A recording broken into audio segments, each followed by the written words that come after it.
Hello, everyone, and welcome to another episode of Autobiology, the podcast with me, your host, Jennifer Little-Fleck. And today I have on two very special guests, the first of which is my son, Weston Fleck. Weston, why don't you go ahead and introduce yourself?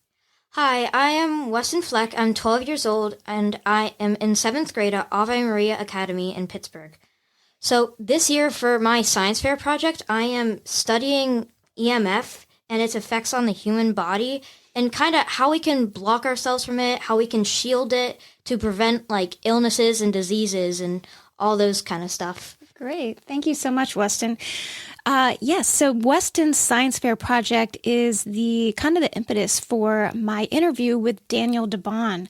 Now, if you're not aware of who he is the author of Radiation Nation. He's an internationally recognized EMF expert in radiation, EMF shielding, and EMF health-related issues with a very special focus on the effect of exposure from mobile devices such as laptops, tablets, cell phones, all those things that we use every day. Now, Daniel's concern regarding the health impact of EMF emissions grew from over 30 years of engineering experience in the telecommunications industry, where he held a variety of executive positions at SAIC, Telcordia, AT&T, and Bell Labs. And as I mentioned, he is the co-author of Radiation Nation, The Fallout of Modern Technology, and also the CEO of Defender Shield, the world leader in EMF radiation and protection solutions. Without any further ado, let's get this interview started.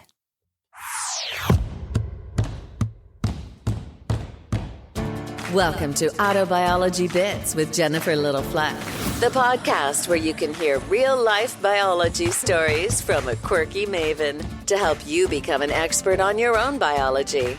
If high school biology had been as interesting as this podcast, you might have become a doctor. Introducing autobiologist Jennifer Little-Fleck. Well, good morning, Jennifer. How are you today? And who do we have here? Hey, good morning. This is my son, Weston. Hey, Weston. How are you today? Hi, I'm good, thanks. How are you? So I'm doing good, thanks. But now I feel like I'm being ganged up on. I got two people I got to talk to at the same time. This is not good for me.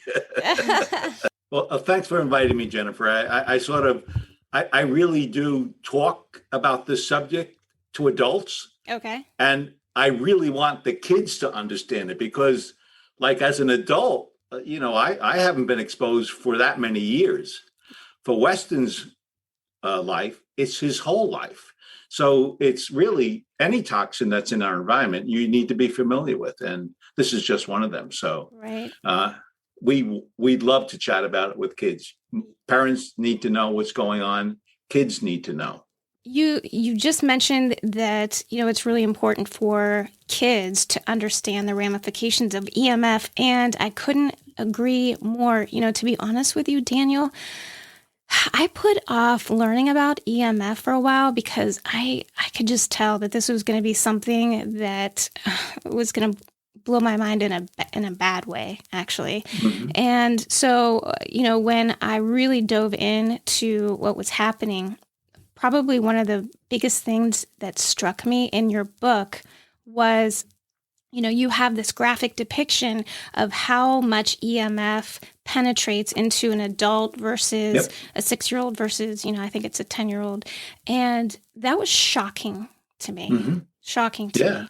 Can you explain for us, for the audience a little bit, first of all, what EMF radiation is and why it's so important that we think of that in terms of the penetration to the brain in children? Okay, so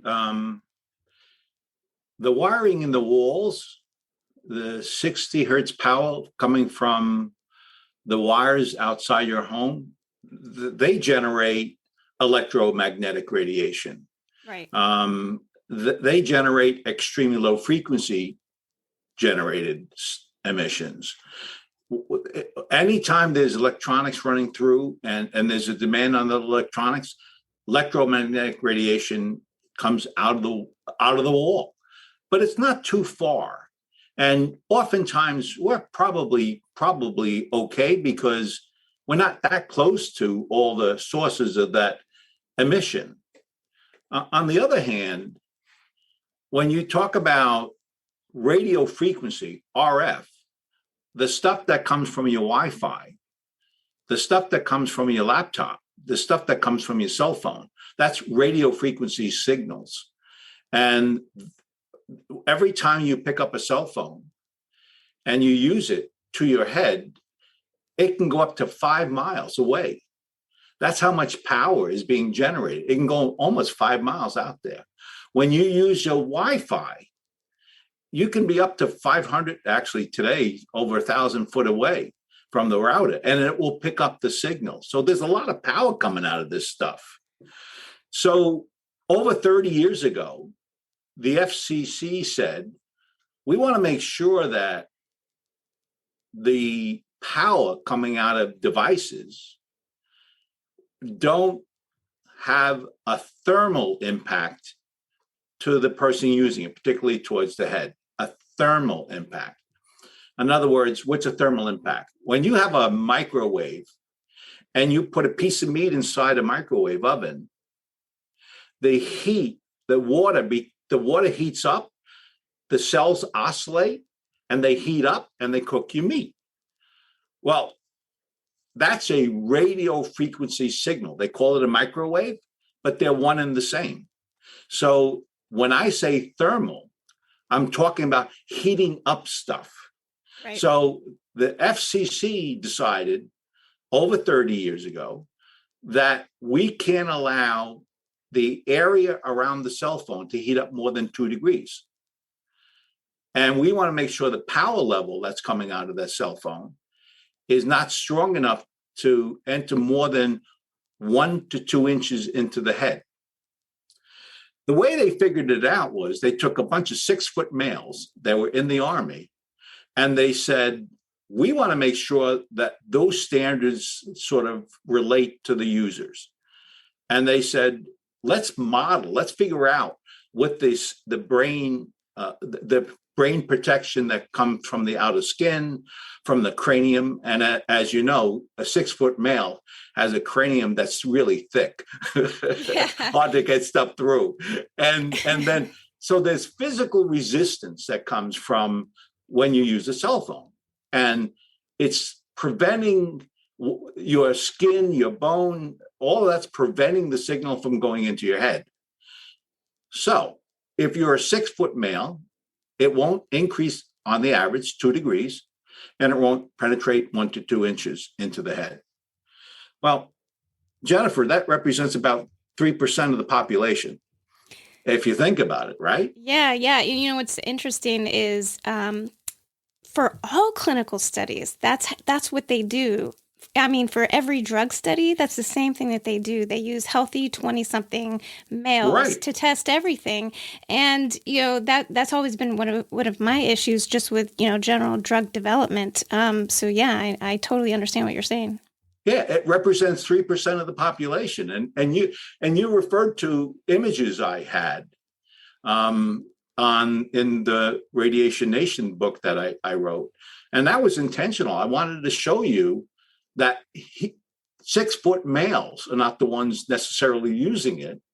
And that if you're younger, you won't find the same resistance path in women, children, smaller men. And as a result, it goes completely through a 6-year-old child's head. And as we mentioned when we were starting off, for somebody like me, I'm using it for 20 years of my life. For Weston, he'll be using it his entire life. He's going to call his grandmother and he's going to talk to his grandma. And they're not going to talk occasionally, very short intervals. They're going to have conversations that can last minutes to hours sometimes. And so the duration and uses of phones, which was based on the standard, was a couple of minutes every so often. And today we have a 6-year-old talking to his grandma all half the day on a cell phone with a signal penetrating through. Now, what's interesting about the standard, by the way, it referred to only the heating up of the cell. And it turns out that all modern research says That's probably one of the last things you've got to be worried about. We worry about more of the biological impacts, not the thermal impacts. And it's typically like if you hear of somebody who has, a foggy thinking in their brain, that's not thermal. It's biological interference. So, and we're going to talk a little bit about that later, but the kinds of stuff we see happening with the devices around our bodies today, with the cell phone talking to the cell tower, with the Wi-Fi interconnection with the tablet on your lap, and with the router in the corner of the room, all of these are not just thermal emissions, they're biological. And a microwave oven technically is a 2.3 gigahertz signal. Your Wi-Fi is 2.4 gigahertz. It's virtually the same frequency of a microwave for all practical purposes. And the only difference is the power level of a cell phone is much lower than the power level of a microwave. But it is a microwave signal. Weston actually had a question about the EMF safety standards. Why don't you go ahead, Weston? Okay, so the EMF safety standards are like way off from what they should be. Do you like have any like just recommendation, just a guess of like what the EMF safety standards really should be more closer to? That's a very good question, Weston.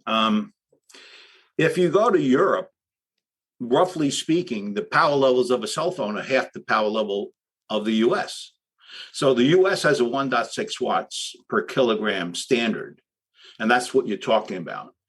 And it's around a certain area. In Europe, it's basically half the load against the body. So I think that's definitely more like what the standard should look like, and maybe even lower than that. So you want more than 0.75 watts is probably something that is the max, and maybe even less, depending on the transmission and the environment. Okay. So one of the other things that, Weston and I were talking about was, when we first started learning about this, and I was trying to explain to him the different types of EMF there are. So I know he has a question too about that, and I think the audience would appreciate maybe a little more breakdown. You want to go ahead? Oh, okay. So EMF radiation is made of like electric and magnetic, because electromagnetic. And so I've heard that magnetic is like more harmful and that people should not worry about electric that much. Like, I am wondering, is that true? And like, what are your thoughts about it? Like, and then how does the RF play into that? Yeah. Okay. So I don't buy into that because science doesn't understand the difference. Believe it or not, a cell can't tell if it's an electrical signal or a magnetic signal. And what we're talking about is the combination of both. So when someone says something's less in electrical versus magnetic, they really haven't looked at science. Science is not clear on any distinction between the two. So anybody who understands the science would never choose to make that choice. But I think you bring up a good question. I'm not sure you were really asking this, but this is a good question because it's a spectrum. When you talk about electromagnetic radiation, it's really a very broad spectrum of emissions. Like when we talked about in the wall, the power coming, the alternating current coming into your house, that's very, very low frequency. It's 60 hertz, 60 cycles per second is what's being transmitted out of the wall. When we talk about a cell phone, it's roughly 1 gigahertz, 1 billion cycles per second. So for 1 second, a billion waves go by in 1 second. Wow. So it's fast. If you talk about like the 5G stuff that's coming about, which you may have heard about, Weston, it's up to 300 gigahertz, 300 billion cycles per second. Wow, that's amazing. That's like, And yeah. that fed like what? Like it's it's like amazing in a bad way, because that could probably like real mess you up. You know what's interesting about that, Weston? Science does not know that for sure. So when you hear someone say it's going to be really dangerous, they haven't looked at science. On the other hand, we know that below 10 gigahertz, we know there are studies, a plethora of studies that show potential dangers to the human body. And so those who are speculating that it's going to be worse, and it may be, certain studies which are not statistically significant, there's not enough data that was created in the studies, clearly show serious dangers, but it's not enough of us that data to know. So do you know, when you look at the light around the room, that's electromagnetic radiation? Oh, wow. That's visible light is electromagnetic radiation. And we'll talk a little bit about this maybe, but there is a part of the visible light, the blue component of the light, that comes from monitors, that come from your cell phone monitor. And those are pretty dangerous, believe it or not. So if you're looking at a screen all day, you maybe end up having dry eye. You may have premature macular degeneration. It's literally very intense, more than the sun is, believe it or not. And that actually can affect you. And it's not the stuff in the walls. It's not the stuff that's coming from your cell phone. It's coming from the devices and the screens you're using. So when you're playing a game, Weston, you're actually exposing your eyes to intensities that typically they don't see. And so you got to be careful about those things too. And then, of course, much faster rates are when you go get an X-ray. That's called ionized radiation. Everything I've talked about is non-ionizing radiation. But X-rays, as you may know, when you go to the dentist, Weston, and they have this big thing they put to your head, and they run into the other room and they push a button to take a picture of an X-ray. Why are they in the other room and not with you? They're concerned about the exposure of X-rays. So there is a more immediate response by the body with X-ray exposures than non-ionized, which is the stuff we're talking about today. But they're equally as concerning with exposures for different reasons. You know, one of the things I wanted to ask you about is the fact that, you know, we've known about these risks for decades and decades. You know, I mean, we had the studies in the 70s, you know, that kind of showed us what was going on with the power lines and the cancer clusters. We had so much more information that's been accumulated since then. You know, I mean, you were one of the first engineers working at Bell Labs way back in the day, you know, right. and you've seen this progress, like I said, over decades. So why is it that we are ignoring all of this data and these studies? Why do you think that is? I'll make a couple of points. I was in the Bell system, and I was analyzing technology in the Bell system. I always worried about how one piece of electronics would interfere with another piece of electronics. As an engineering group, we weren't concerned about what happens to the human using the technology. It was just like we weren't doctors, we were engineers, and our job was to make sure everything works. And so there's a little bit of that. Mm-hmm. And a little bit of a story. You know, when I was probably your age, I used to sneak into my father's bedroom and take a cigarette and smoke it a little bit because I wanted to be a big man. Of course, I don't smoke, but I wanted to be a big man. Do you know, over 50 years ago, science knew there was a direct link to cancer of lungs from a cigarette? Yet, I thought, based on the advertising I saw on TV, that I should smoke because I'm going to be a real big man someday. And so, like, even though there was all those advertisements, science knew that there was a direct link.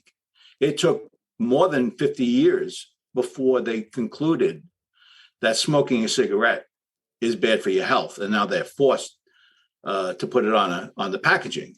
Well, Jennifer, the devices around us has really been only the last 10 years or so. We haven't had it around us a really long time. So there's not this huge database of stuff that we've observed in the marketplace. And it takes 30 years before those kinds of evidence emerge. And we're sort of in the process of doing that. However, like cigarette smoking, science is identifying it as a problem, and just that has not influenced mass market. And so hopefully that helps. Yeah.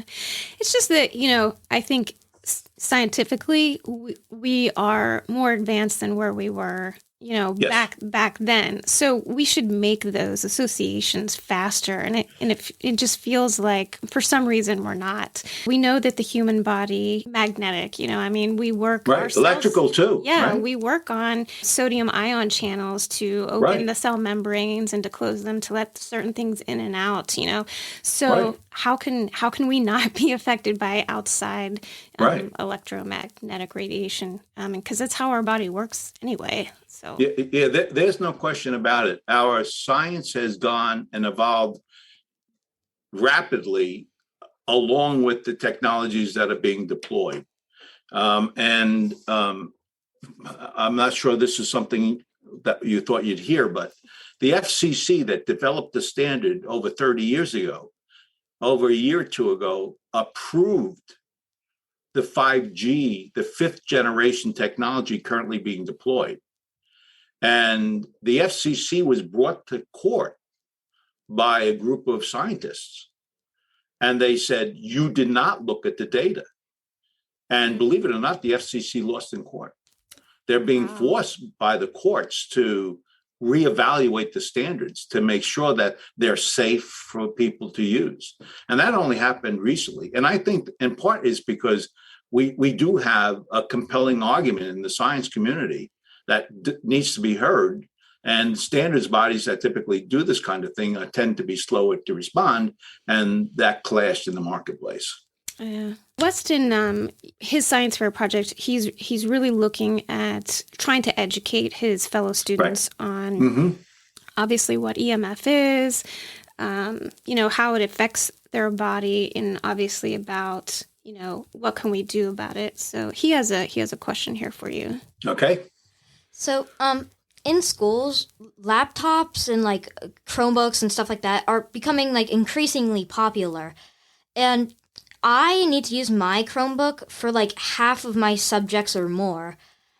And so I was just wondering, is there any like ways you can protect yourself from that, even though it's sort of mandatory to use those? Or even just, the fact that schools have so much Wi-Fi and EMF in general. Yeah. Yeah, it's hard to control that environment because, Weston, you're not really deciding what's in that environment. You're sort of being pushed to do what the school system wants you to do. But there are a little bit of things you can do. Like, for example, and we'll talk about this a little bit later, but when you're very, very, very close to a device, that's when it's potentially the most dangerous to the human body. When you have it 4 foot away, most of those dangers are gone. So the distance that you have between you and the device is the more away, the better it is. So in other words, if you put it in front of your head and you were reading it and it was 6 inches between your nose and the screen, that's when it's fairly dangerous. But you take it 2 foot away, 80% of the danger is gone simply by moving it a little bit away. If you take it and go up to 4 foot, 98% of the danger is gone. So be aware of the stuff around you. There are other devices in the room, but there's a little bit of a distance, and you don't control those devices. But in general, if you sort of pay attention to what you're doing, you help you protect yourself. The other thing is when you're not using the Chrome, simply turn it off.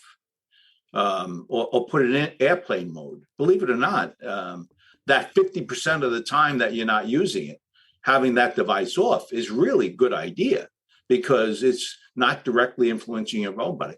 There may be stuff you don't control that your friends may be using it, and you can't tell them to turn it off. You maybe should suggest they do because by turning it off, it actually helps all the classmates. Well, exactly. And I think that's what we're trying to do. We're trying to educate everybody on, best practices. Just turn it off, and you're really pretty safe. Or put it in airplane mode. I prefer it off, by the way, because in airplane mode, there's background stuff going on that's transmitting and receiving. So, but there are simple things you can do to improve it, not make it best. But as you're noting, Weston, you're going to be using it more and more in your life. It's so integral part of your life. The trick is just to be aware of your environment and ways you can minimize those exposures on things you control. The top 3 ways to minimize EMF health risks. Right. And that is number 1 is create distance. Right. And then you also mentioned reduce time. Yes. And then the third thing was, and then if at all possible, shield yourself. Yeah. Duration is very important. If you're using a cell phone for an hour during a day or more, that's considered a heavy use.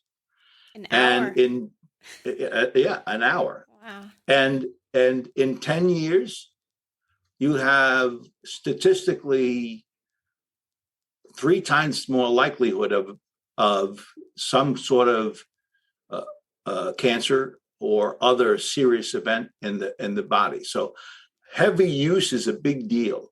If you use it for a couple of minutes, Jennifer, and then you put the phone down, you never have to worry about any concerns about the impact because it really hasn't had enough time to really do some serious influence to the cells themselves. So the other, as you point out, it's distance is your friend. That amount of time you use it is your friend. And if both of them are not enough and you still want to use the device close by your bed, there are ways of minimizing exposures through shielding technologies that exist in the marketplace. Okay. You touched on the fact that, turning off devices is a lot better than just having them in airplane mode. And, yes. In your book, you described you're actually being subjected to 3 different types of radiation from your cell phone. Can you talk about that a little bit?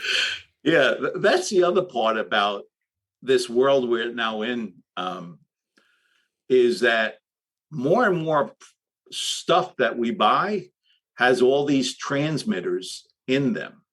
Your cell phone, you have actually 4 different transmitters. You have your cell tower connection. You can transmit Wi-Fi, and you can transmit Bluetooth. And then there's background stuff going on for GPS and stuff like that. And so, I always encourage people who are trying to be aware of their environment. There are other actions you can do. You can reduce the number of transmitters in your environment. So when I have a cell phone, I always keep it far away from me. Actually, I have different parts of the house. But when I have it close to me, I don't have my Bluetooth on. I don't have my Wi-Fi on. I turn them off. In general, you want to think about it as, think about each transmitter being like a bee in the room. One bee stinging you won't hurt you in general, unless you're allergic, but 1,000 will. So you're trying to turn all those bees off when you're not using it. You're trying to take your connection to the Wi-Fi to your laptop as being an Ethernet connection, a wire, versus a Wi-Fi signal. So anytime you can turn them off in the device or make them hardwired, which is, by the way, what you should convince the kids in school to do, That's hard to do. But you're reducing the number of bees. You're reducing the level of exposure. So they're real things you can actually do. And another way, I mentioned turning it off. Like I have a router in the very, very far corner of my house, not where there's any living. And at night, I have a $10 timer that turns it off. It just turns it off. And then when I wake up at 5 o'clock in the morning, it turns it back on because I may want to use it. So I'm managing the area I'm in by turning stuff off or wiring it. And that makes it more safe. Yeah. So, I mean, after reading your book and just doing our own investigations, actually, I think it was like 4 days ago, my husband rejiggered everything in our house so that, the Wi-Fi router is not anywhere near where any of us sleeps. And then we hardwired about half of the devices. So we still have about half to go. That's wonderful. That's actually wonderful. But, what's so funny is we lived in this house for about a little over 20 years. And about 10 years ago, we added an addition onto the house. And at that point in time, my husband had hardwired Ethernet cables into every room. And, we were joking about 3 years later because by that time, everything was wireless. And we were like, oh, man, we did all that hardwiring for nothing. And now we're like, oh, my God, I'm so glad we hardwired. Right, exactly. It's so crazy to think that we think we're advancing technology, but we end up going back a little bit now because of the safety concerns, because we're realizing now, we had no idea what we were getting into with making everything Bluetooth, everything wireless. So, so we're definitely doing that now. And you have probably, like when you have these little boxes by your TV that you watch Netflix on and all those kinds of applications. Yes. And then you run an Ethernet. It's much better than faster. Running Wi-Fi. Yeah, It's faster, right? I know, right? It's better service. It's like you kind of forgot, that it is faster and it is more reliable, and so we're actually getting a little speed upgrade at the same time. Right, there you go. Yeah, that's so funny. So the third thing that you mentioned was shielding, since that's one of the major focus of Weston's science fair project. He wants to ask you another question about that. Okay. You've recently developed a technology that kind of it blocks like a lot of like the highest levels of 5G frequencies. It's like one of the most powerful shieldings created. Can you tell the audience about how that was developed and made? Yes, I will. When we started off, I combined many technologies into one device to make sure I provided protection. And I actually worked with foundries to develop stuff sort of like the way I wanted it. And I was able to shield any technology that was around at that time. And it went for years that we had the right technology to do that. And now that you know what a gigahertz is, I went up to typically nothing above 10 gigahertz. But I always doubled to ensure that I tested at 20 gigahertz just to make sure that over time it protects. But then came fifth generation. Fifth generation is fundamentally different in some ways and very common in other ways to the earlier technologies. All the stuff you hear about today is really like 4G, believe it or not. It's the same that's come out of your cell phone today. It's the same you're going to use in 5G. Most services are like that. But they're going up to 300 gigahertz. And that's where there was no technology to shield. And in my past background, I had actually worked with some of the military on developing kinds of ways of shielding things. And I began working with a group a couple of years ago. And I said, we have to change the technologies of shielding for the technologies that are being deployed. So we continue helping people find ways of shielding themselves in these new technologies. So although I was in Bell Labs in an electrical engineering role, I'm actually a mechanical engineer.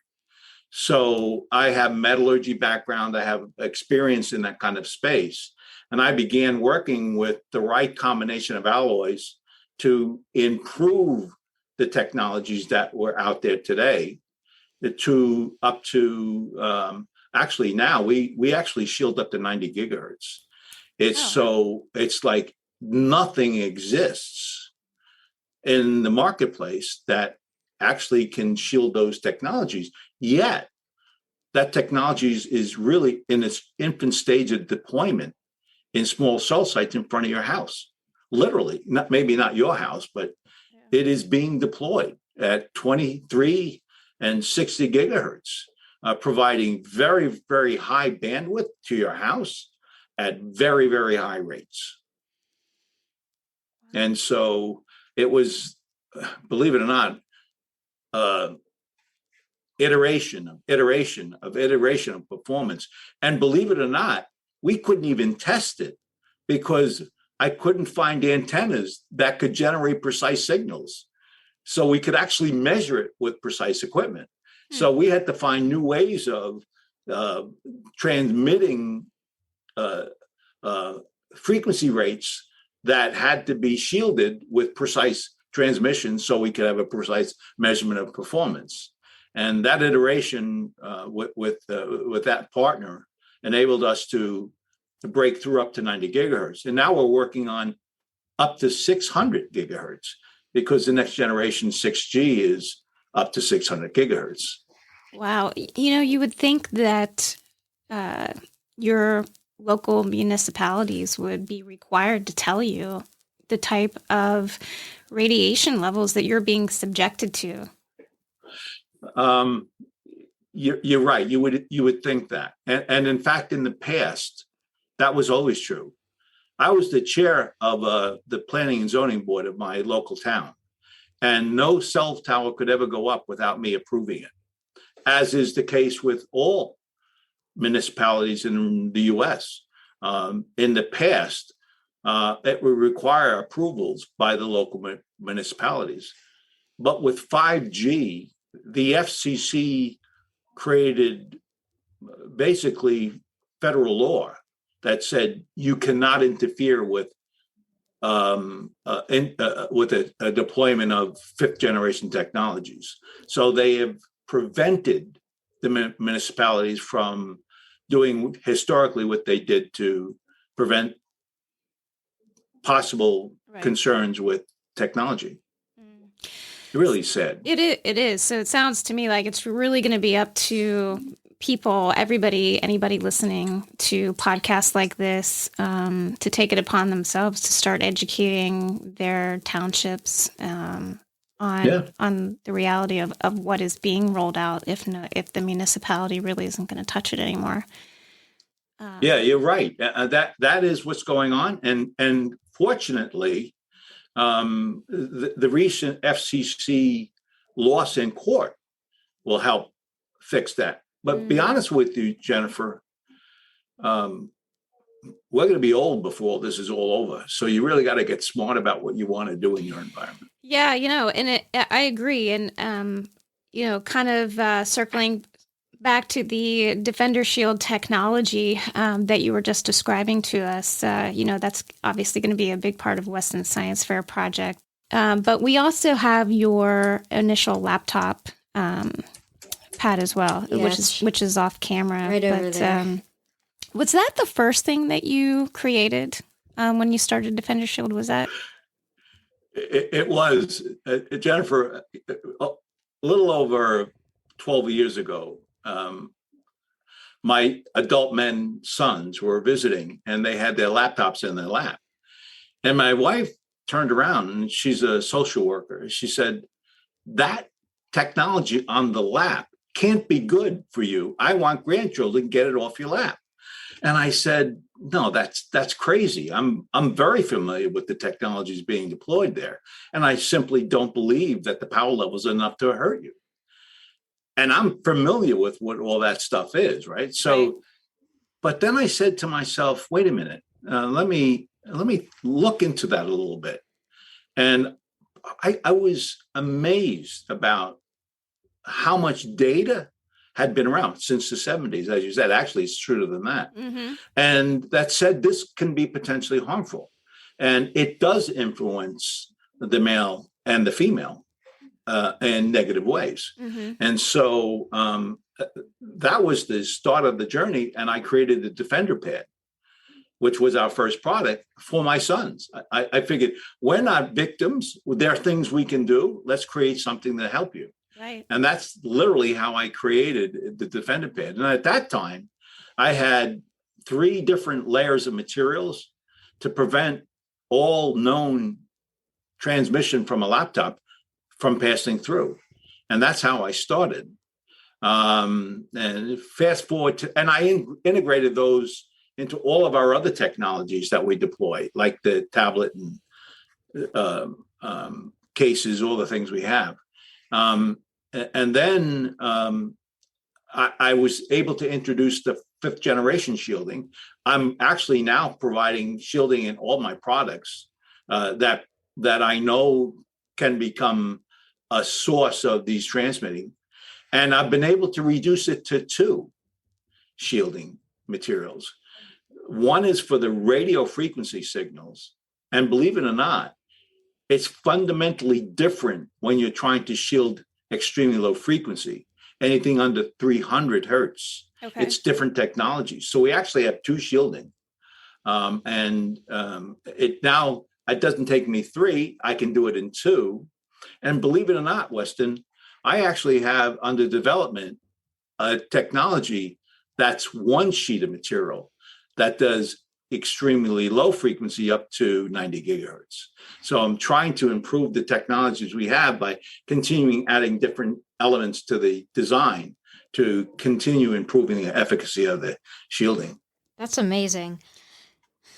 Like, just even 3 layers just to protect you, that's still pretty good. And then 2, and then now you're trying to develop 1 with 1. That's just really amazing and cool, I think. Oh, yeah, I do. I think it's cool too, young fella. Yeah. So can you talk about how the technology works when we're talking about things like your eye shield, hat? And I'm especially interested in having you explain why it's so important when we're talking about ear protection as well. So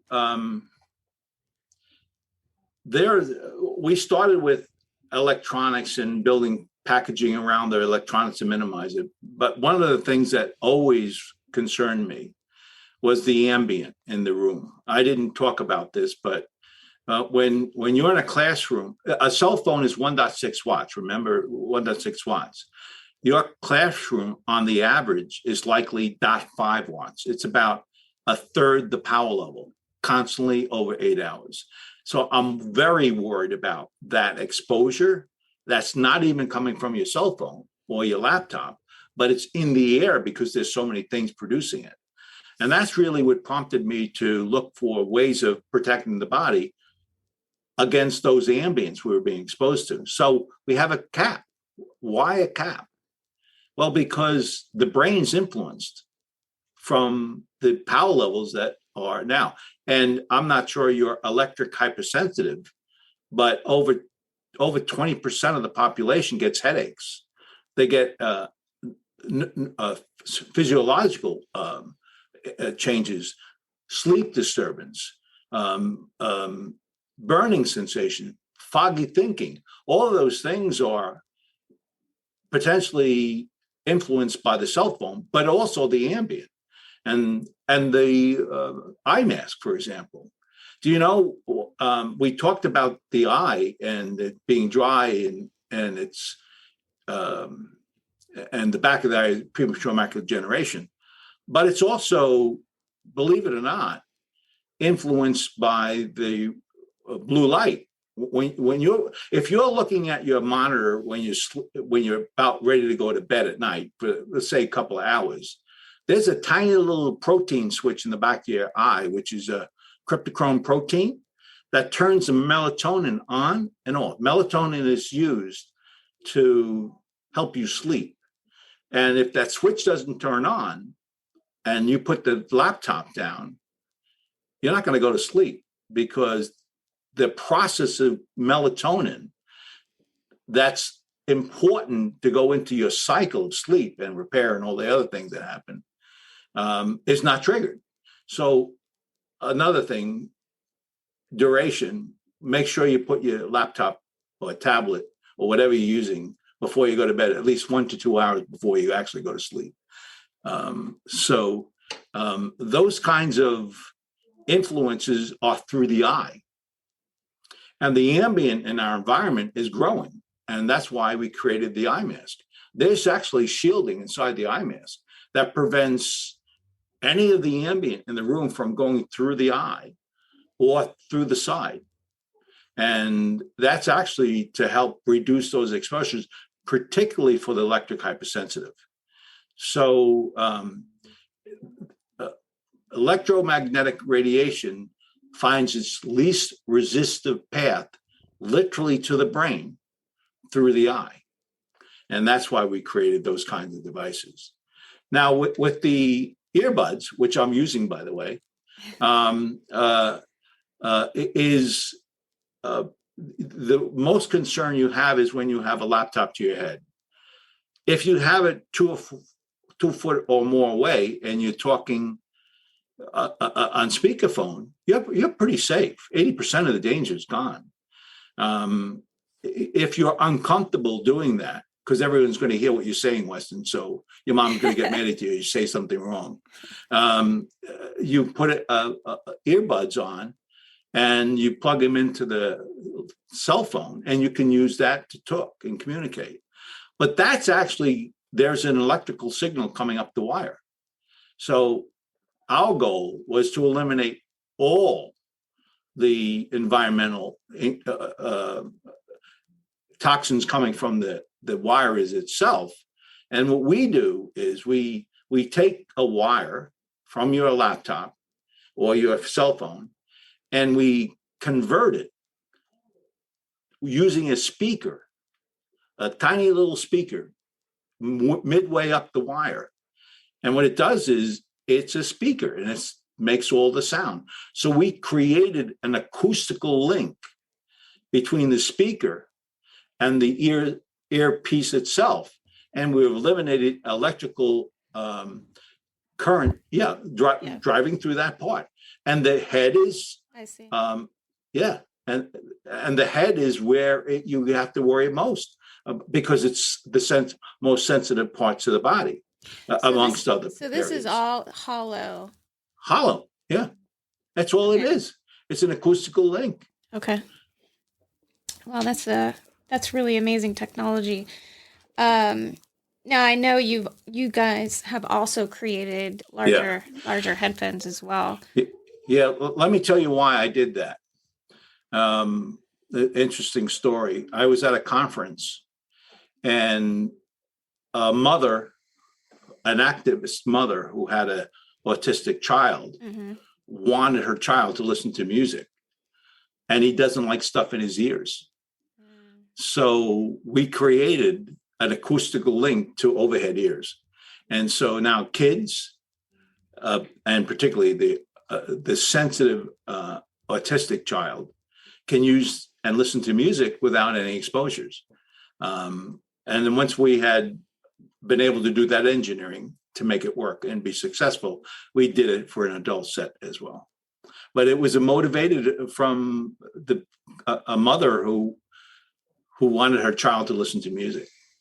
Wow, that's a great story. I love it. Yeah. It took me 2 years, by the way. Wow. All right. You mentioned basically EMF hypersensitivity, and one of the major symptoms of that, are headaches. And I just wonder, when you have kids in school who suffer from headaches, if that's potentially part of the problem, and it just makes me think about how the fact that kids are adults are so quick to medicate kids for different things these days, Right. rather than taking a look at what's in the environment that could potentially be causing the headaches. But could you talk a little bit about EMF hypersensitivity? I will. Let me give you an example. I work with clinics often. And I was talking with the head physician and he was telling me how one of the people he works with, who was one of his teammates, had dry eye. And I asked him, well, what do you do about it? He said, well, we have drops. In the last 5 years, we're giving drops to this person. And I said, what do you think the cause is? And he said, well, we're not really sure. Well, I said, have you thought about the blue coming off the monitor that they're looking at every day? And he said, well, no, we really haven't thought about that. So I actually have also blue blocking devices, which I sent him on. Mm-hmm. Within 2 hours, her dry went to wet and never had a problem again. Wow. And so you're right. There is very much misdiagnosis because, you go to the doctor, I have a headache. Right. Take 2 aspirin and come back to me tomorrow. It's the router next to the person, not because she's got chronic headaches. And there's clear evidence of that through many studies, but it's not enough studies to make it a statistically high level of confidence conclusion. But let's talk about electrohypersensitivity. Electrohypersensitivity is the body response to it. It's almost a canary in the coal mine. It's roughly 20, depending on which studies you look at, it's roughly 20%, and it's growing. And Jennifer, of that, 80% of women. It affects women more than men, girls more than boys. We don't have any idea why that's true. There's been discussion about hormone, brain differences. There's a lot of discussions on why that's true. Occupational exposures, no one really knows, but that seems to be growing. And the conditions that you may have can be as simple as a headache. But we've actually, there is a clinic we work with that only deals with hypersensitivity, Dr. EMF. And he actually had a patient walk in on a wheelchair because of his exposures. That's how debilitating it was for him. And they found through some of the work they did that it was in fact because of the occupational work he was doing and needed to minimize exposures. As they began weaning off those exposures, his body health began improving. So there, at least in those kinds of studies, there's been clear evidence of improvement based on exposures that literally do change the way the body responds.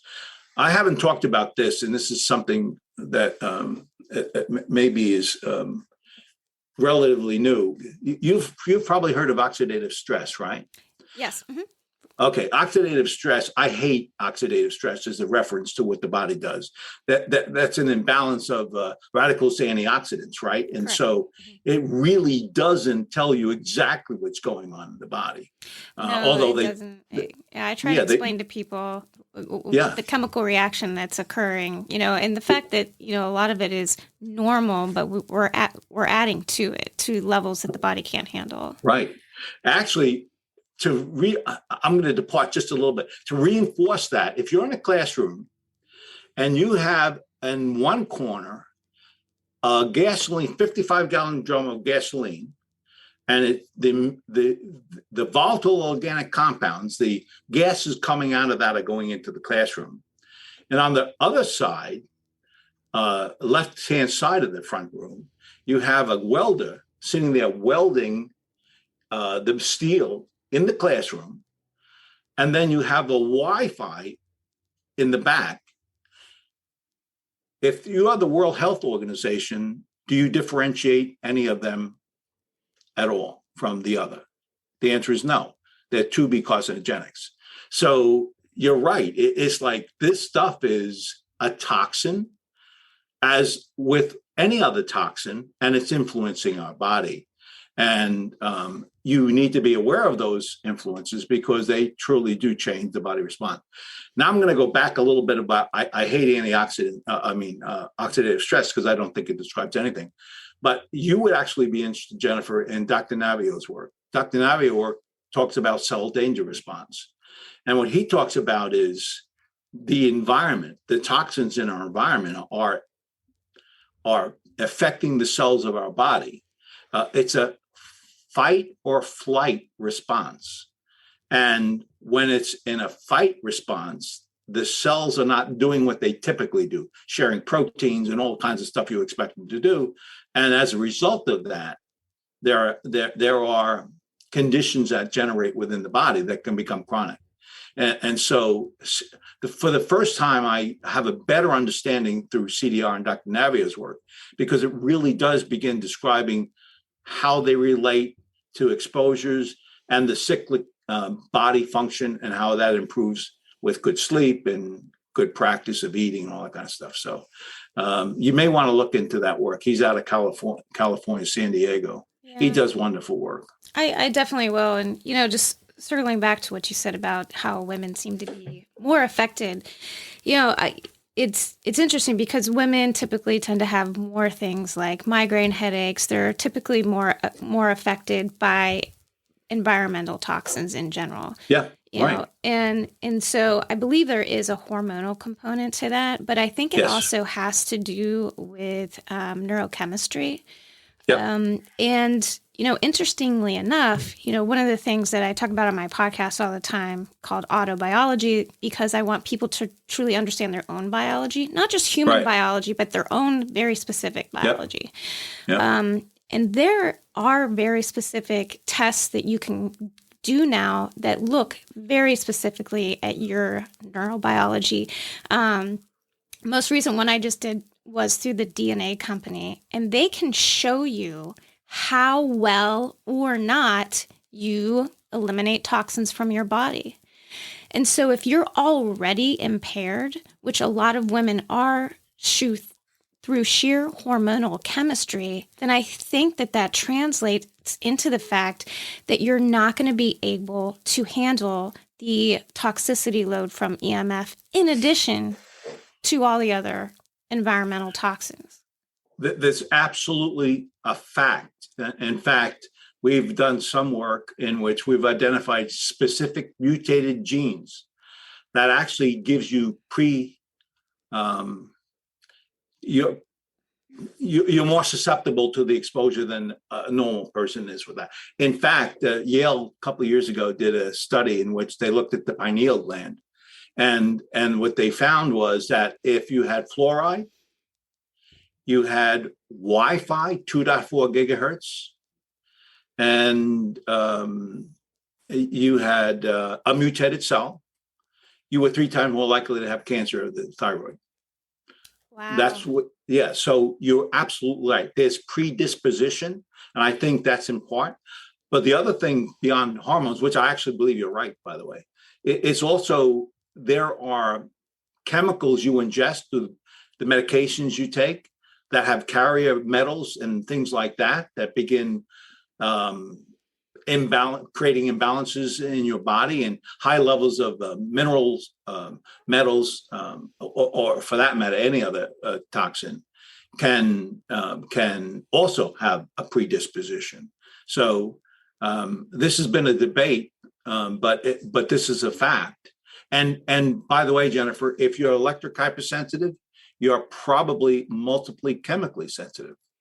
So the way they've definitely shown that to be the case. Yeah. Right. I always know when someone's electrically hypersensitive when I ask them what kind of perfume you use. I say, I don't use perfume. What's so funny is there's I don't want to give away who it is, but there's somebody that visits my house pretty often that wears cologne, and I can smell it from the 3rd floor. And I know when this person's in my house, because in both my husband and I, we neither one of us tend to wear that unless we're going to be outside the house. But yeah, that was kind of how I knew I was chemically hypersensitive. There's something I want to talk to Weston about. Absolutely. Kids use these earbuds that are wireless. And so what they do is they use Bluetooth from the cell phone that connects to wirelessly to the earpieces. And often many of these take and communicate from one ear to the other ear using Bluetooth to get through. All right. You remember a cell phone is 1.6 watts. Yeah. You remember Bluetooth is 0.3 watts, right? Yep. It's 5 times less power than a cell phone. 0.1 watt can influence a frontal lobe cell. So you have a Bluetooth transmitting through the head at 0.3 watts. And we know from science, a third of that power level is required to mutate a cell. So don't, if you can, use earbuds that are wireless for those reasons. Yeah, that is very surprising. Like, I can't believe they would even allow that to happen, Yeah. But they do. Yeah. It's unbelievable. And honestly, I was an engineer that built stuff that maybe is harmful because I was an engineer, not on a medical community expert. And so if there's a moral to the story, it's like, you better make sure you protect yourself the way you want to control your environment and not let others do that for you. Yeah, I think that's very important too. Just do whatever you need to do. Yeah, exactly. And you're making the choices, right? You're looking at the information and you're deciding what you want to do with what you know and where you're willing to risk and where you're not. I'm very thankful that we got to do this because this is very informative and I enjoyed it a lot. Oh, cool. I'm glad you did. I enjoyed it as well. I oftentimes don't have someone who really knows what they're talking about on a podcast. You know what I mean? Yeah. Well, and I think that's kind of expected, right? Because really people are just starting to wake up to this. And, I know we're grateful for people like you to give us that information. There are some of us, I think, who have decided to take on the educational aspect, not only EMFs, but just in general, some of the environmental toxins that are compounded by EMF radiation, I think that are going to be more talked about in the community. And the world now is, I think, maybe just a little more woken up to the fact that they need to take care of their health a little more. I agree, Jennifer. Yeah. It really is true. It's more complicated than ever before and moving at a blistering pace like ever before. So you really do need to be aware of your environment. All those toxins influence a cell, and sometimes for good, but also sometimes not so good. Yeah. So I think education is really pretty important. It's, by the way, Jennifer, it's unusual for me to talk about product. I don't like doing it. Our role and your role are to help people understand what the facts are. Yeah. And that's what we're here for to do. Yeah. But, the reality is, and you talk about this in your book, and I do, if you haven't read Radiation Nation, I highly recommend that you do. But, you talk about the fact that people love technology. I love tech, you love tech. I mean, you've been in tech for, your whole life. And it's not that we need to do away with it, but we need to learn how to live with it safely. Yes. And and that's the whole reason that you started Defender Shield. And that's the reason why we need people like you to make products, to help us make that transition. Well, thank you so much. That was our goal, in fact. Believe it or not, it was out of frustration. The more I got involved, the more I realized that science knows a lot. Research knows a lot, yet the average person knew nothing, including me, who was in the business. Right. So we just had to close that gap a little bit. And giving people sort of a pointer on where to look is helpful for them and their families. So Right. That's our job. Yeah. Well, thanks again, Daniel, for coming on the podcast today and helping Weston get some great information for his science fair project as well. Well, thank you for inviting me, Jennifer and Weston. I really appreciate it. I enjoyed the conversation, and you have a good day. All right. Thanks. You too, Daniel. Thanks. Bye-bye. Thanks. Bye. Bye. Do you have an autobiology question for Jennifer? Ask it at autobiology.net or Instagram @autobiology with Jennifer. And keep listening to see if your question has been featured. And remember, anyone can be an autobiologist.